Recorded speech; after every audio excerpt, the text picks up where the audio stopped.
the suspension is what we are gonna look at next. So we are still in our new map, and let's open our front wheels. So in each wheel you'll have this suspension tab, and we are going to just check out some settings in the front wheel, but of course you'll have to do the same for the back wheels. So let's go through some settings. So first two settings are not that important if you have wheel nicely centered, and for most cars this is completely fine. Two important ones will be suspension max raise and max drop. So right now they're both set to 10, and what those two say is how far the wheel goes when it's collided and how low. So right now I got stuck, but we can see how low it goes if we go in here. If you try to kind of just let the wheels fall down.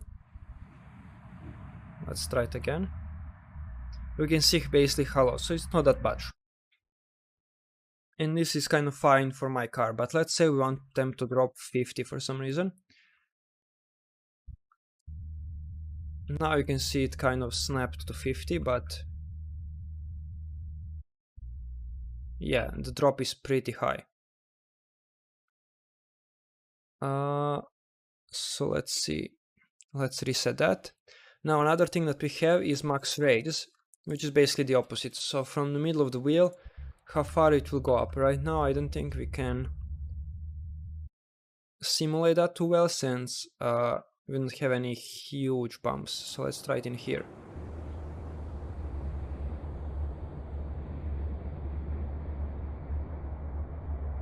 You can kind of saw for a second how it went all the way to maybe here, which of course we don't want for this car. So for me, I think this is good to be set on maybe 5, and 10 is completely fine for what we had before. Next thing is damping ratio. So this is basically how fast will your car come to rest. So if I click 0.1, you should see a bit more bounciness to the car. So you already kind of saw it there, but of course this is just for front wheels. So you can see how the car becomes a bit more bouncy. And of course the opposite happens if we increase this. So we're going to leave it to 0.5. I think that's fine for this. Now this wheel load ratio is a bit complicated, but it seems like it gives you more handling in like high speed situations. So we want to change this for now. Now this spring rate is basically how strong is your spring. So this is also an important one. So if you set it to, let's say, 50 and check out our car, we can see how it's kind of lowered on the ground, our springs are weak, and everything kind of screws it up. But let's try to do the opposite. Let's set it to 2000. Now our springs are really strong, so we can see that nothing bothers it, which makes our car feel too stiff. So for the cars like ours, I think maybe like 300 is fine. Now I'm not sure what spring preload means, but I left it at 50 since it's not something that bothers me too much. Doesn't seem to change much.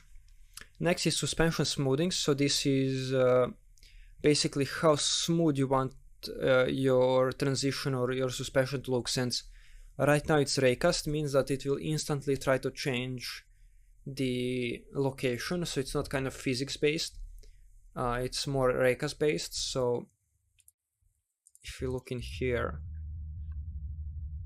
it might be hard to see, but we can see how our tire is snapped a bit fast. So this will kind of decrease that snappiness if you are really interested in that. But I did not notice huge difference, so I did not use this. But you can also set this to kind of in between numbers, so maybe 2, 3, or 4, something like that.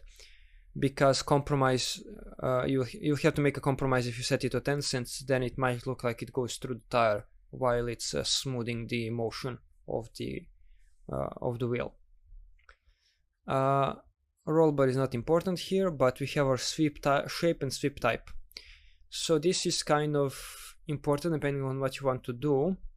So if you have a road and the shape is kind of complex, you have a bunch of bumps in your model, stuff like that, you might want to change your sweep type to complex sweep. Otherwise, you would want to leave it at simple sweep. That basically means that it will use simple collision or complex collision. And complex collision basically means it will use a model as a collision, as a collider. And simple collision basically just means it will use a simplified version, which is maybe created by you, maybe just automatically generated or something like that. And you also have sweep shape. So basically, let me open Paint to show this better. So if you have your wheel, if you use raycast, that just means that in the middle of the wheel, a ray will be cast down, and then it can see how close or far the surface is.